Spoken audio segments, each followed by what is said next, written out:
Welcome students. In previous lecture, I was teaching you parallel combination of registers, in which you have learnt some important facts of parallel combination.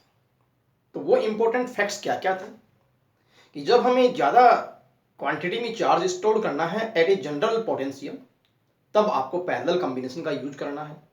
ये बात आपने note की थी। And second, जितने भी capacitors हैं उनकी जो प्लेट्स हैं उनके एक्रॉस जो पोटेंशियल डिफरेंस का जो रेशियो होता है वो 1:1:1 होता है। सेकंड एंड थर्ड इज, यदि n capacitors of same capacitance C are connected in parallel, then equivalent capacitance Cp equal Nc। ये चीज आपने पिछले वाले लेक्चर में पढ़ी थी। Now there is another some important fact we take, this is fourth। तो ये इंपॉर्टेंट फैक्ट क्या कहता है? ये इंपॉर्टेंट फैक्ट कहता है यदि हम कोई डाइइलेक्ट्रिक सब्सटेंस फिल करें किसके साथ, उसके एरिया के डिस्ट्रीब्यूशन में, एरिया डिस्ट्रीब्यूशन के साथ, तब हम उसकी इक्विवेलेंट कैपेसिटेंस किस तरीके से फाइंड कर सकते हैं। तो फिर क्या लिखा जाएगा, देखिए अगले वाला important fact, if we fill dielectric, if we fill dielectric substance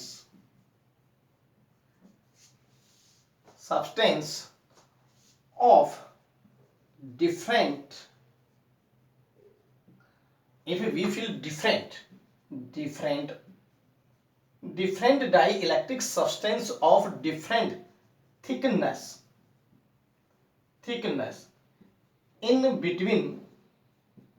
in between the plates of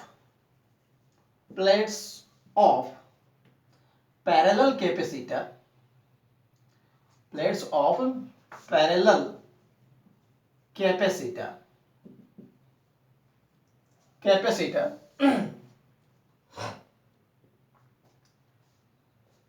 तो फिर if we fill different dielectric substance of different thickness in between the plates of parallel plate capacitor with area distribution,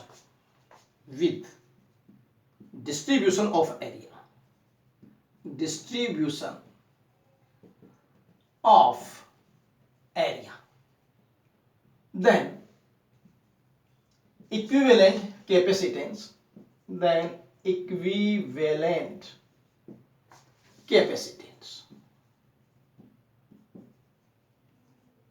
कैसे निकालेंगे? देखिए, suppose this is parallel plate capacitor, terminal A, this is terminal B. Now ये हमने जो है वो dielectric substance जो है यहां पर हमने फिल की। ये डाइइलेक्ट्रिक सब्सटेंस एप्सिलॉन R1 इतने पार्ट में, दिस इज एप्सिलॉन R2 ये इस पार्ट में, क्यों इतना एरिया एप्सिलॉन R1 का, इतना एरिया एप्सिलॉन R2 का, और ये आपके पास एप्सिलॉन R3, ये पार्ट जो है वो एप्सिलॉन R3। अब इक्विवेलेंट कैपेसिटेंस हम कैसे फाइंड आउट करें,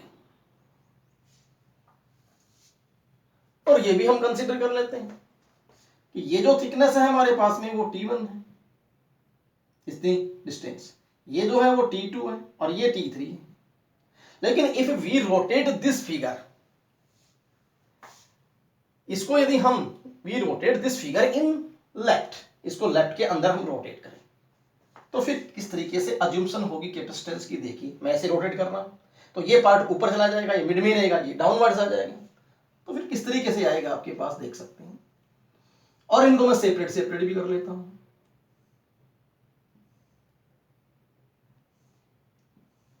तो ये हमारे पास इस तरीके से ये टर्मिनल ए और ये बी, एप्सिलॉन R1 ये पार्ट ऊपर चला गया, दिस इज एप्सिलॉन R2 ये मिड में ही रहेगा, और दिस इज एप्सिलॉन R3, ये जो है डाउनवर्ड्स आ गया। तो अब आपके पास में कैपेसिटेंस की जो अज्यूम्पशन है, कैपेसिटर की जो अज्यूम्पशन है वो ऐसे हो सकती है। इसको हमने कट करके ऊपर शिफ्ट कर दिया, इसको मिड में रख दिया, इसको कट करके डाउनवर्ड्स कर दिया, देखो कट करके डाउनवर्ड्स कर दिया, ये अपनी जगह पर ही रह गया और इस फिगर को हमने ऐसे रोटेट कर दिया। अब यही सिस्टम आपका 3 कैपेसिटर्स से मिलकर के बना है कि नहीं बना है, ठीक है। और ये तीनों कैपेसिटर्स जो हैं उनकी मैं कैपेसिटेंस C1, C2 और C3 अज्यूम कर लूं, तो ये कैपेसिटर्स पैरेलल कॉम्बिनेशन में है कि नहीं है। और पैरेलल कॉम्बिनेशन के अंदर हम रिजल्टेंट निकालें Cp, तो इसके इक्विवेलेंट में लिखना चाहूं तो फिर वो इस तरीके से लिखा जाएगा, क्या इसकी कैपेसिटेंस जो है वो तीनों की जगह हम एक ही इक्विवेलेंट ले लें ए बी के बीच, दिस इज Cp। तो वो Cp जो आएगी आपके पास में वो कितनी आएगी, ये डिस्टेंस हमारे पास में सपोज करो कि T1 है, ये T2 है और ये थिकनेस हमारे पास T3 है, तो Cp equal C1 plus C2 plus C3 आएगी। तो हम इक्विवेलेंट कैपेसिटेंस कैसे निकालेंगे, तो इक्विवेलेंट कैपेसिटेंस हम इस तरीके से निकाल सकते हैं कि इनकी जगह हम एक ही कैपेसिटेंस का कैपेसिटर का जो है कनेक्ट कर सकते हैं। तो फिर what is equivalent capacitance of this system, ठीक है। तो फिर यहां से मैं कैलकुलेट कर रहा हूं, ध्यान देना, capacitance C1 equal epsilon not epsilon R1 A upon में कितना T1, ठीक है। ये आपके पास में जो है ये आ गया कितना, epsilon not epsilon R1 A1, sorry क्योंकि यहां पर ये A1 होगा। Second C2 equal epsilon not epsilon R2 A2 upon में T2, ठीक है। लेकिन यहां पर एक बात देखनी है, क्योंकि यहां जो थिकनेस है हमारे पास में वो थिकनेस जो होगी वो कितनी होगी, वो थिकनेस हमारे पास में ये मानी जाएगी, ये नहीं ली जाएगी, थिकनेस जो है वो ये ली जाएगी, सॉरी थिकनेस हमारे पास में ये ली जाएगी और ये थिकनेस सबके लिए सेम होगी, ये T, ठीक। तो फिर इस केस में ये सभी के लिए सेम रहेगी, T1 नहीं होगी, T और T ही रहेगी। तो फिर ऐसी सिचुएशन में ये आपके पास में epsilon not epsilon R1 A1 upon में T, epsilon not epsilon R2 A2 upon में T और C3 is equal epsilon not epsilon R3 A3 upon में T।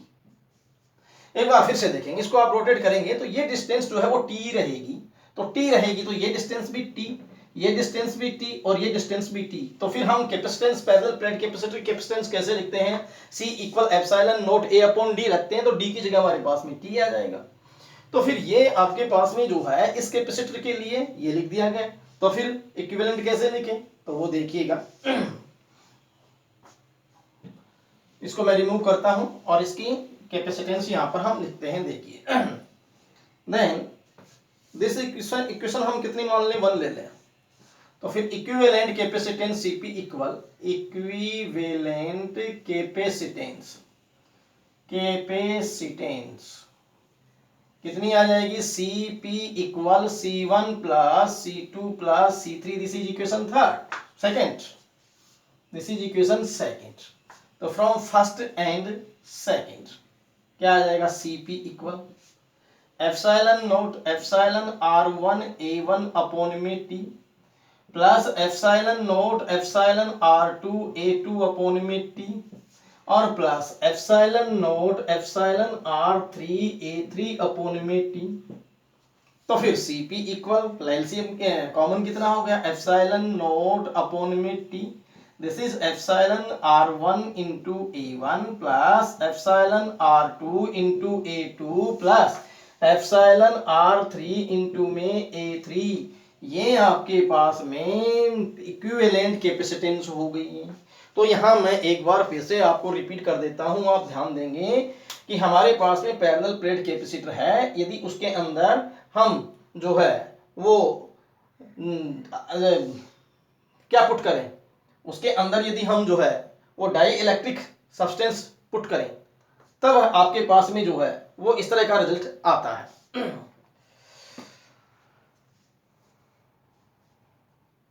तो फिर यहां से एक चीज आप ये भी ध्यान रखना कि यहां डिफरेंट थिकनेस जो है वो हम रिमूव कर सकते हैं उसमें से, वो डिफरेंट थिकनेस की बजाय हम सेम थिकनेस जो है टाइटल जो डाला है उस टाइटल के अंदर आप सेम थिकनेस कर देना, डिफरेंट की बजाय जो है सेम थिकनेस। डिफरेंट डाइलेक्ट्रिक हो जाएगा लेकिन सेम थिकनेस। क्या बताया मैंने, टाइटल को थोड़ा सा चेंज कर लेना, क्या डिफरेंट थिकनेस की बजाय आप क्या लिखोगे, सेम थिकनेस। क्लियर। अब यहां से आपके पास में ये रिजल्ट आ गया, नोट कीजिए इसको। तो मैं बता रहा था कि इस तरीके से हम जो है इन तीनों को कैपेसिटर को पैरेलल कॉम्बिनेशन में मान सकते हैं। पैरेलल में ये रिजल्ट आता है, इनके अलग अलग कैपेसिटेंस हम ऐसे फाइंड आउट कर सकते हैं और इस रिजल्ट में हम ये रख दें Cp equal C1 plus C2 plus C3 में हम रख दें तो हमारे पास में इक्विवेलेंट कैपेसिटेंस आ जाती है। तो अब आप इसे नोट कर लीजिए।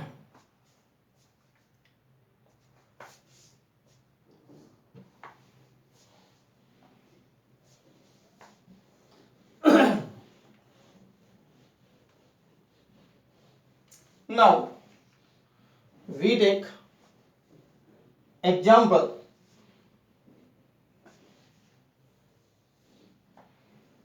Now we take example 4.13. Example 4.13 क्या है इस एग्जाम्पल में वो देखिएगा।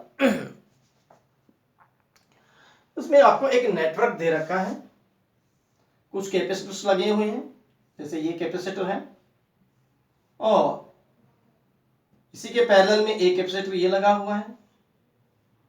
ये पॉइंट Q लिया है, ये P लिया है और एक कैपेसिटर जो है वो यहां कनेक्ट है, ठीक है। ये पॉइंट N है, इससे हम बैटरी से कनेक्ट कर देते हैं। ये सोर्स है।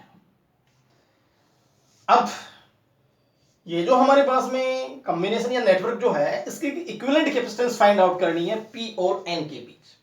P व N के बीच में ये जो है 10 माइक्रोफैरड का है, ये है 20 माइक्रोफैरड और ये है 30 माइक्रोफैरड। ये कैपेसिटर्स इतनी कैपेसिटी के दे रखे हैं, ठीक है। आपको बताना है P व N के बीच में कितनी इक्विवेलेंट कैपेसिटेंस होगी।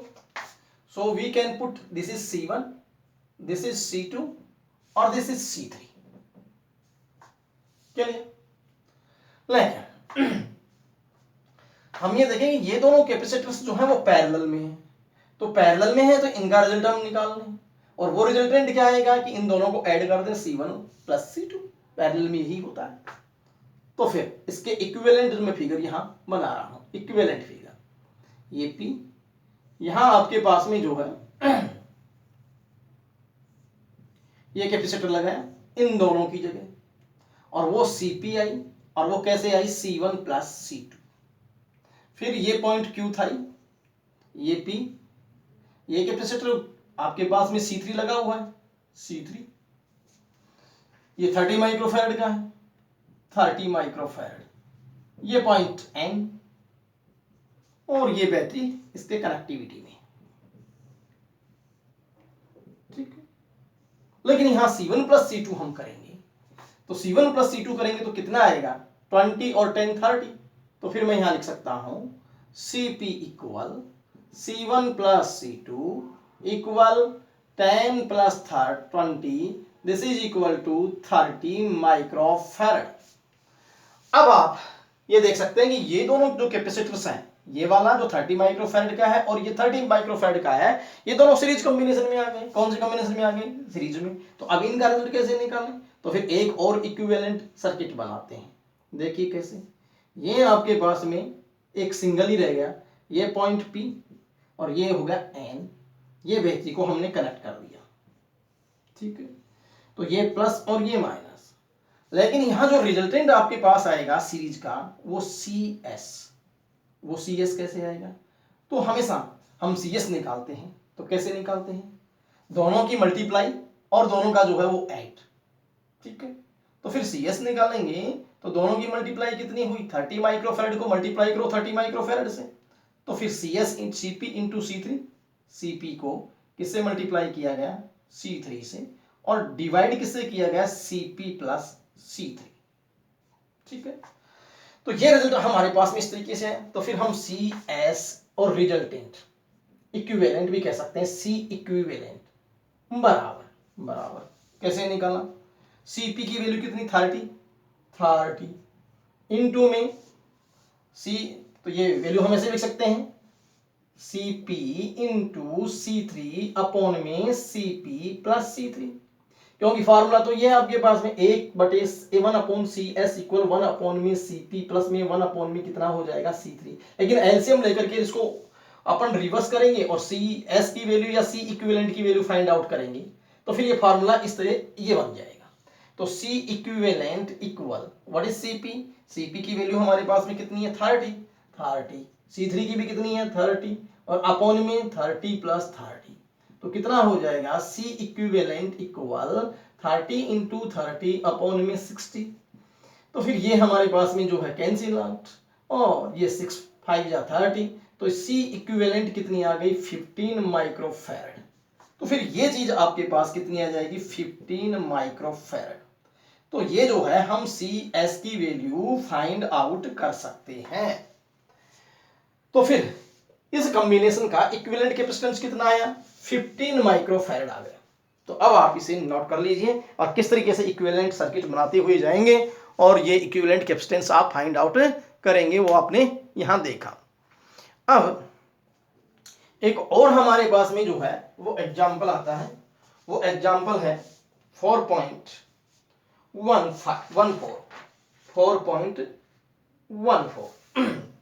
इसे नोट कीजिएगा। एग्जांपल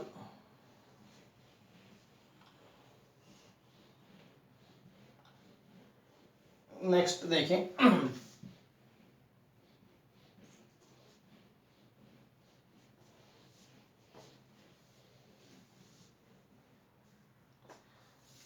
एग्जाम्पल 4.14 क्या है इस एग्जाम्पल में। इस एग्जाम्पल में आपको एक इनफाइनाइट नेटवर्क दिया गया है, ये ए टर्मिनल है, ये बी टर्मिनल है और इसके आगे जो है वो कैपेसिटर्स लगे हुए हैं जो सेम कैपेसिटेंस के हैं। तो फिर ये कैपेसिटर कितने कितने के हैं, ये सी कैपेसिटेंस के हैं। तो ये यहां देखिएगा ये कुछ कैपेसिटर्स इस तरीके से लगाए गए हैं, ठीक है। ये नेटवर्क इनफाइनाइट तक और कंटिन्यूटी में चलता हुआ है और हमें इसकी इक्विवेलेंट कैपेसिटेंस फाइंड आउट करनी है टू इन्फिनिटी, ठीक है। तो अब हमें देखेंगे कि इसकी भी कैपेसिटेंस सी है, सी सी सी सी, ये टर्मिनल आपका बी है। तो what is net electric capacitance of this circuit, कैसे फाइंड आउट करें। तो इसके लिए हम यहाँ पर जो है वो दो पॉइंट कंसीडर करते हैं, दो टर्मिनल कंसीडर करते हैं P एंड Q, क्लियर। अब आप यहाँ एक बात देखेंगे कि A और B से आगे ये नेटवर्क जब इन्फिनिटी तक रन अप कर रहा है तो ऐसी सिचुएशन में हम कुछ कंसीडर कर सकते हैं कि A और B के बीच में इक्विवेलेंट कैपेसिटेंस क्या हो सकती है, सपोज दैट इज C1। तो फिर यहाँ लिख सकते हैं हम सॉल्यूशन में क्या, we consider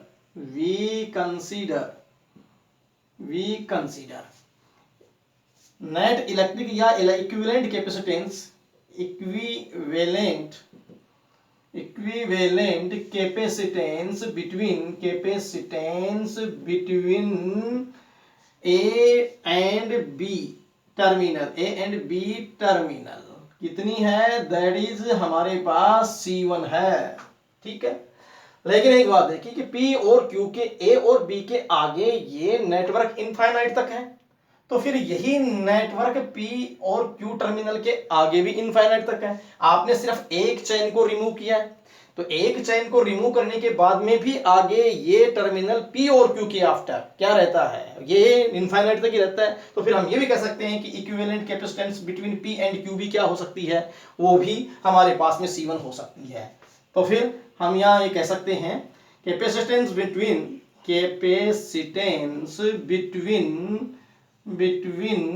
P and Q terminal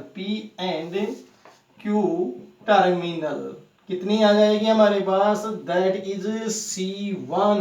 क्यों, due to infinite due to infinite network, due to infinite network. ठीक है, ये आपके पास में C1 ही हो गई। तो फिर मैं इक्विवेलेंट सर्किट बनाऊं, P और Q के आगे भी C1 है और A और B के आगे भी क्या है, C1 है। क्यों, A और B के आगे भी टर्म कहां तक जा रहा है, C1 तक जा रहा है, और P और Q के आगे भी नेटवर्क कहां तक जा रहा है, इन्फिनिटी तक जा रहा है।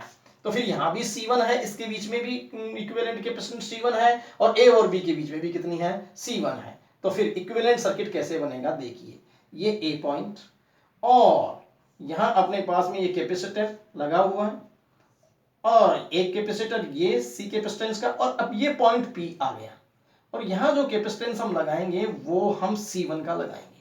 ये पॉइंट Q है, क्यों लगाएंगे C1 का, क्योंकि P एंड Q के आगे भी इनफाइनाइट नेटवर्क है, तो वहां भी हमारी कंसीडरेशन सेम ही रहेगी, C1। ये कितना है, C, ये C, ये टर्मिनल हमारा B। क्लियर। अब यू कैन लुक हियर, ये दोनों कैपेसिटर सीरीज में आ गए। किसमें आ गए, सीरीज में। तो इन दोनों का रिजल्टेंट एक जगह लिख दें, तो रिजल्टेंट एक जगह लिख दे, तो एक बार इक्विवेलेंट सर्किट और बना लें। कैसे, ये ए टर्मिनल और ये आपके पास में सी कैपेसिटर ऐसा का ऐसा, और ए एंड बी, और इन दोनों का रिजल्ट निकालें। तो सीरीज में क्या होता है, दोनों की मल्टीप्लाई अपॉन में दोनों का ऐड, ऐसे रिजल्टेंट निकालते हैं। तो फिर ये वाला इसकी कैपेसिटेंस तो सी है, लेकिन ये जो कैपेसिटर लगाएंगे इन दोनों का मुकाबला करने वाला एक ही लगाएंगे, उसकी कैपेसिटेंस कितनी आएगी, सी C1 अपॉन में C प्लस C1। क्यों, कैसे, 1/C प्लस 1/C1, एलसीएम लेंगे, इनका रिजल्टेंट इक्विवेलेंट कैपेसिटेंस निकालेंगे, और ये हमारे पास में ऐसे आ जाएगी। अब यहां से फिर देखें कि ए और बी के बीच में ये जो दोनों कैपेसिटर आए, ये कैपेसिटर पैरेलल में हो गए, और पैरेलल में इक्विवेलेंट कैसे निकलता है, दोनों को सिंपली ऐड कर दें। तो फिर यहां से हम ये ए टर्मिनल ले लूं, और मैं इन दोनों का मुकाबला करने वाला एक ही ले लूं, ये ए और ये बी।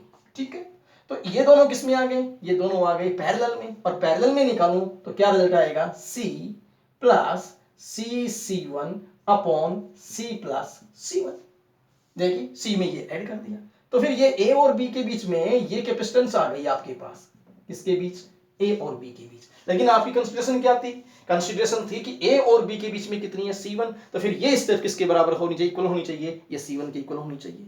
तो फिर अब हम लिख सकते हैं, तो मैं यहां से इसको रिमूव करूंगा, आप यहां तक उतारते चले जाइए, यहां नोट कीजिए, और इस चीज को किसके इक्वल पुट कर दीजिए, क्योंकि A और B के बीच में कैपेसिटेंस है, और A और B के बीच में हमारी कंसीडरेशन कितनी है, C1। तो ये इक्वेशन किसके इक्वल हो जाएगी, C1 के। चलिए, तो हम नेक्स्ट काम यहां से करते हैं। So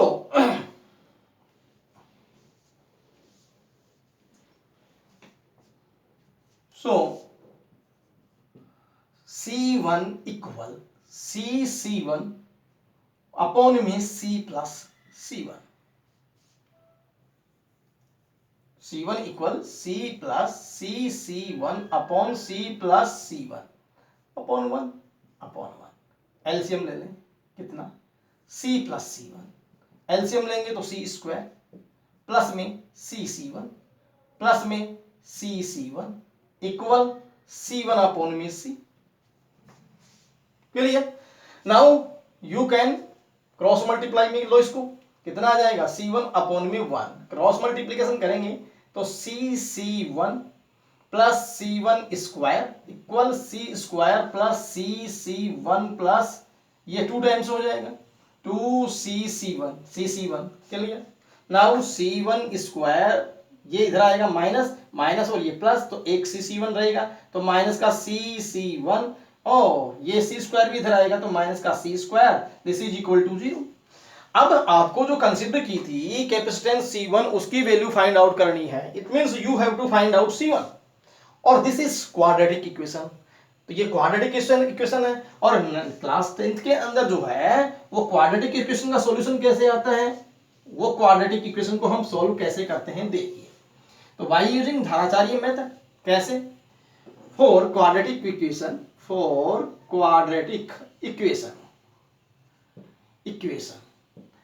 ax square plus bx plus c equal 0। Now you can compare, you have to find out x, for x equal minus b plus minus root b square minus 4ac upon में 2a, clear? ऐसे हम इस x की value find out करते हैं। But here x किसको tends कर रहा है? x टेंड्स कर रहा है किसको? C1 को। तो फिर a की जो वैल्यू है वो कितनी हो गई? 1, क्योंकि यहाँ पर कोएफिशिएंट 1 है। b, तो a डिनोट किसको कर रहा है? 1 को।